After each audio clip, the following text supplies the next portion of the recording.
Smelly Socks by Robert Munch. When Tina wanted new socks, her mom took her to the only store in town. "This store only has black socks," said Tina. "Can we please go across the river and get some really good socks?" "We can't drive right across the river because there's no bridge here," said Tina's mom. "You know it is a long, long, long way to the only bridge, and besides, we don't have a car." So Tina went to her grandfather and said, "Can you please take me across the river in your boat? I want to buy some really good socks." "The motor is not working on the boat," said her grandfather. "Row," said Tina. "We can row."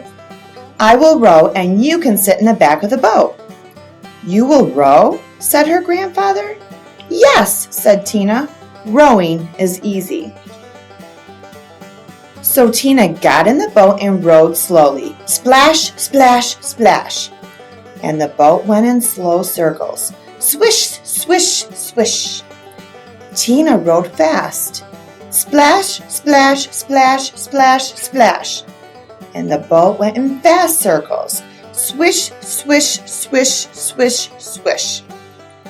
"This boat has forgotten how to row," said Tina. "You sit in the back and tell me what to do," said her grandfather. So Tina sat in the back and told her grandfather how to row. And her grandfather rowed all the way across the river. Then they walked all the way through the town to the big sock store. At the store, Tina tried on socks that were too big, socks that were too little, socks that were too blue, and socks that were too pink. Tina tried on millions and millions of socks. Finally, she found a perfect pair of red, yellow, and green socks. Then, since it was almost time for dinner, Tina and her grandfather ran back to the boat, and this time, the boat sort of remembered how to row. Tina rowed around and around and around, and still got to the other side. When they got back, Tina ran home and yelled, "Socks, socks, wonderful socks! These are the best socks I have ever seen in my life. Grandpa rowed me all the way across the river to get these socks. I am never going to take them off." "Never?" asked Tina's mom. "Never," said Tina. "Uh-oh," said Tina's mother.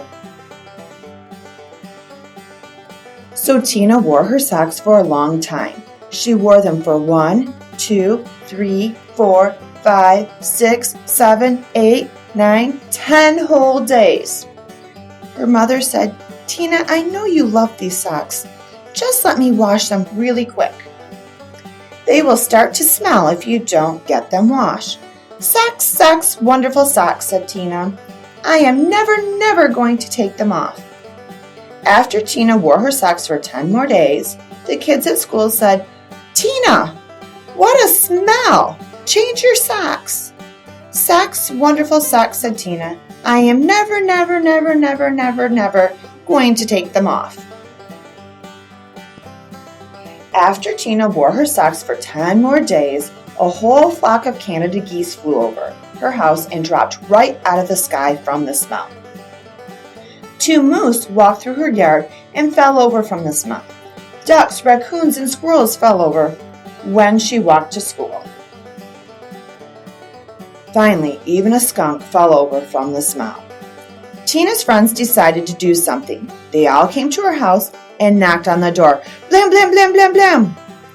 When Tina opened the door, they grabbed her and carried her to the river. Then they held their noses and took off her socks. Some of the kids held Tina and some of the kids washed the socks. Scrub, scrub, scrub, scrub, scrub. All the fish in the river floated up to the top and acted like they were dead. The kids washed some more. Scrub, scrub, scrub, scrub, scrub. All the beavers ran out of the river and went to live with Tina's grandfather. They washed some more. Scrub, scrub, scrub, scrub, scrub. Far down the river, people said, "How come the river smells like dirty socks?" Finally, the socks were clean. "Wow," said Tina. "They look nicer when they are clean." "Wow," said Tina. "They smell nicer when they're clean." "Wow," said Tina. "They feel nicer when they are clean." Tina put on the socks and said, "I am going to wear clean socks from now on." The beavers left her grandfather's house and went back to the river. The Canada geese got up off the ground and flew away. The fish decided that they were not dead after all and jumped and splashed in the river. Tina went to her mom and said, "My socks are nice and clean, and I think it would be very nice if you took me to town to get me a nice new red, yellow, and green shirt." "Promise to wash it," said her mom. "No," said Tina. "If I wait long enough, the kids at school will wash it for me."